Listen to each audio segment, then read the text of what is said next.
Здравейте! Днес ще ви покажа как да си направите лого лесно с Photoshop. Отиваме на File, New и пишем размери 1000 на 1008 бита. Окей. Сега правим нов слайд. Така. И си избираме цвят, какъвто искаме да ни е бейкграунда отстрани. Аз съм избрала сиво. Ето, ако въведете този код, ще получите същия цвят. И отивате на Paint Bucket Tool и боядисвате фона.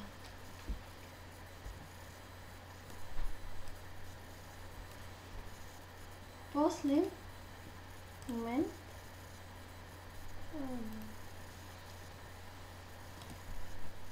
секунда,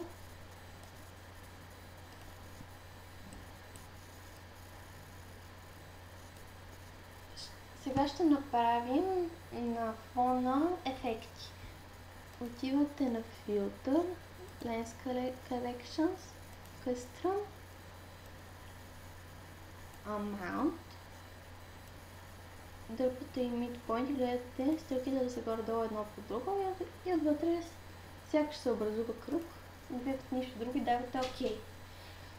Сега ще направим формата отвътре и си избирате цвят. Аз си избирам тъмно синьо. Така.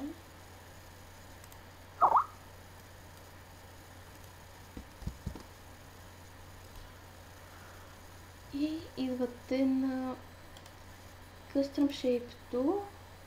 Ето ги тук. Всичките форми можете да... Има ги всеки в Photoshop, ако са ви скрити, можете да ги извадите от тук, от настройки. И All.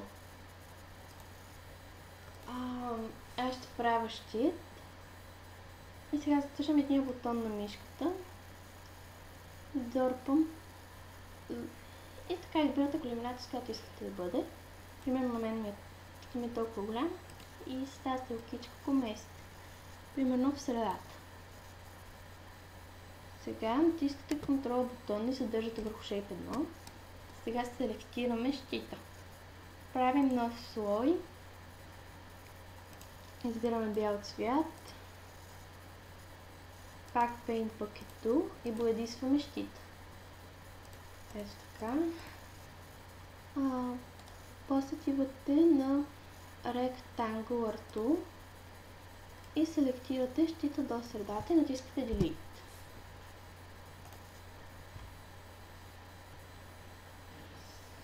След което отивате на Select. Момент.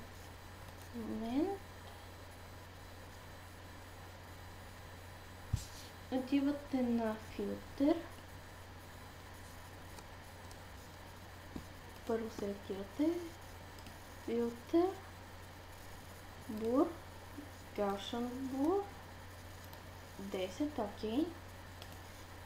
И сега виждате, че отстрани се появи нещо като малка мъгла и сега да я махнем, отивате на Layer 2. Това обикновено служи за придаване на мъгла. Select, Inverse. Сега деселектираме щита, фона около него и натискате Delete. И Ctrl-D да го маркирате. Така, сега сливаме тия два слоя. С Ctrl бутона ги задържаме, натискате на мишката Merge Layers. Така вече са един слой, натискате два пъти. Сега добавяме 3D ефекти. Включвате Bevel Emboss и Contour. Оптикали е на 100%. На Bevel Emboss, Depth, дълбочината, примерно на Max. Size. Моето ще е на 79. Не като нищо друго, отивате на Contour. Колко искате да ви е, на мен ще ми е 12. После Interval, Изберете си някой цвят, който е по-светъл. Пак си, но малко по-светъл.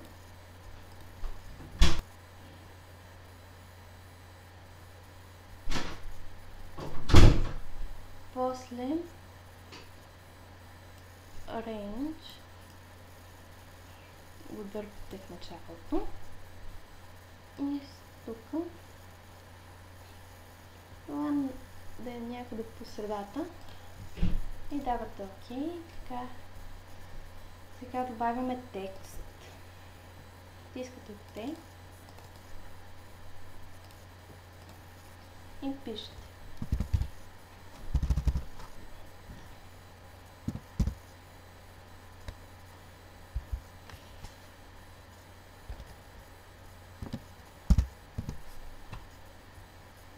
Забравих. Първо избирате цвят, с който ще ви бъде надписан. Така съм направила този. И сега пишете.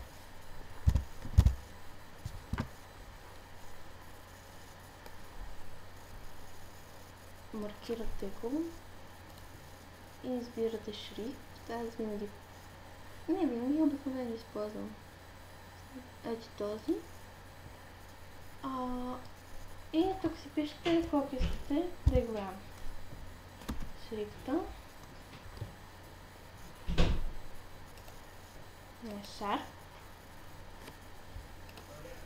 После може да го преместите по-към средата. Така, защита забравих да кажа и това да е тук. На Color Balance. Надолу. И сега оформяте как да изглежда така. Натискате на надписа 2 пъти.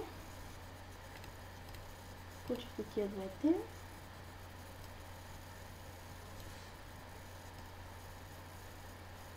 Пак добавяте същите ефекти или почти същите. И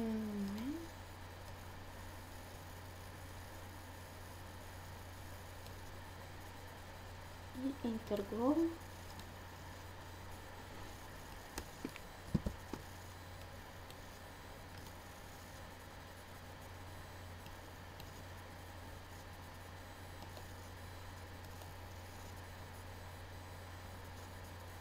И това е логото.